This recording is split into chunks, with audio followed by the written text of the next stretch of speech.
د افغان ځوان په لاس جوړه شوې دا ډرون الوتکه کم تر کمه 2000 متره افقي او عمودي الوت کولی شي.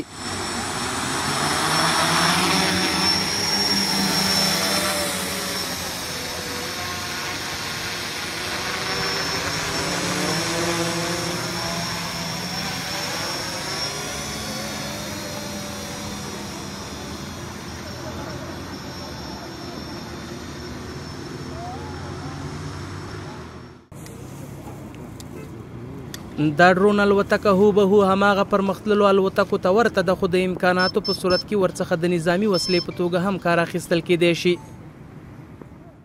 یا یو داسې ساحه چې هلته د انسان تګ محدود وي، امکان نه لري چې هلته موږ نفر ولیږو که نه، نو بیا د دې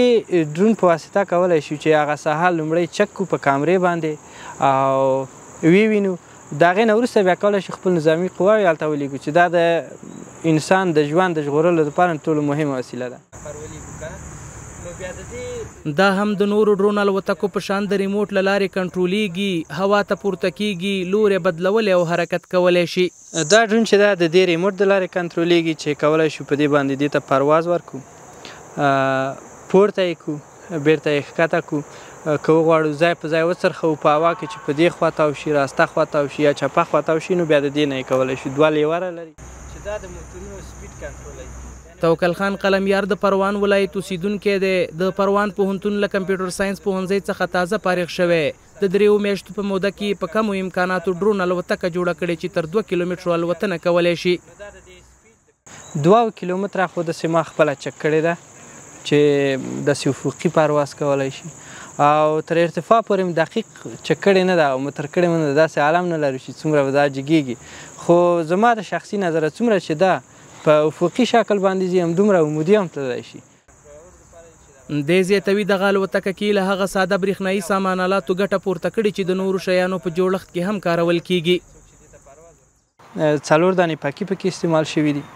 او 4 دانې براشلس موتورونه دي چې دا الکترونیکي پرزې چې دي د دې لپاره نه دي چې موږ یوازې ډرون ترې جوړ کړو، بلکې کولی شو د نورو مختلفو اهدافو دپاره هم استعمال کړو. په عرصي مسایلو کې ډېر زیات استعمال لري دا موتورونه او دا پرزې. که چیرته دغه الوتکه د ریموټ له کنټرول څخه ووځي یا یې له ریموټ سره اړیکه پرې شي، د یوه ځانګړي جی پي ایس له لارې کولی شي چې بیرته الوتکه هغه ځای ته راشي له کومه ځایه چې پرواز کړی دی. بله مهمه پرزه چې په دې کې ده دغه پرزه ده چې دې ته جی پی ایس وایي. د دې اصل وظیفه دا ده چې کومې ساحې ته دا ډرون ځي نو دغه ساحه موږ ته په کمپیوټر کې ښیي چې دا ډرون فعلا چیرته دی. دا یو مهم ټکی دی. بل مهم ټکی د دې پرزې دا دی چې که چیرته دغه ډرون د ریموټ له فاصلې نه بهر شي، یعنی د ریموټ سره ارتباط قطع شي یا ریموټ له لاس نه ولویږي ارتباط قطع شو یا کوم بله ستونزه ورته پیدا شي، نو د دې جی پی ایس په واسطه باندې دا کولی شي د کوم ځای نه چې پرواز کړی خپله بیرته هماغلته راشي. قلمیار وایي که امکانات په لاس ورشي په همدې ډرون کې وسلې ځای پر ځای کولی شي. لومړی به د کیمرې په واسطه ساحه چک کوي او د اړتیا په صورت کې به په دښمن انداخت هم کولی شي. بلکل اصل د دې ډرون د جوړولو هدف هم دا اصل چې ما نوم ورباندې ایښی د نظامي جاسوسي دپاره دا ما جوړه کړې چې نظامي جاسوسۍ دپاره استفاده شي او د تحقیقات نظامي تحقیقاتو دپاره وکارول شي. په دې معنی مثلا مخکې دې نه چې موږ یو ساحې ته خپل نظامي عسکر ولیږو یا یو داسې ساحې چې هلته د انسان تګ محدود وي، امکان نه لري چې هلته موږ نفر ولیږو که نه، نو بیا د دې ډرون په واسطه کولی شو چې هغه ساحه لومړی چک کړو په کامرې باندې او ووینو، د هغې نه وروسته بیا کولی شو خپل نظامي قواوې هلته ولیږو چې دا د انسان د ژوند د ژغورلو لپاره ټولو مهمه وسیله ده.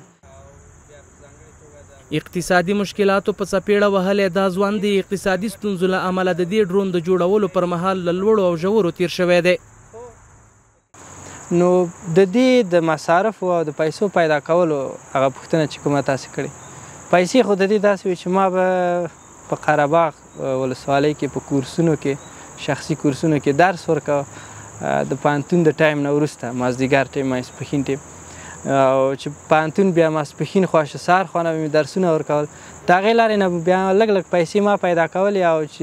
یو وړه بودیجه به مې برابره کړه، دا پیسې به مې بیا یو شی ورته واخیستل او هغه به مې په دې کې نصبول ورو ورو په همدې خاطر یې وخت هم زیات ونیو. قلمیار زیاتوي که زمینه ورته برابره شي نو په کم وخت کې به په پرمختللو وسایلو سمبال ډرون الوتکه جوړه کړي.